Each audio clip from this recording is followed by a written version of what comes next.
Alright, quick pop quiz. If you toss a rock in water, it sinks. That makes sense, right? Now here's the weird thing. Ice, which is just solid water, floats on liquid water. That's kinda backwards. Shouldn't ice, being solid, be heavier and just sink to the bottom?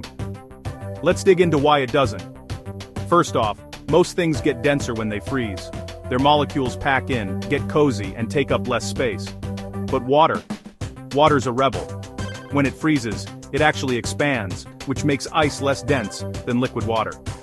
Imagine water molecules like little V-shaped magnets. At room temperature, they're zipping around, bumping into each other. But when they cool down and start to freeze, they slow way down and line up in a hexagonal pattern. This creates lots of empty space in between, spreading them apart. So per scoop, ice actually weighs less than the same scoop of water. That's why ice floats. But hey, this isn't just a neat science party trick.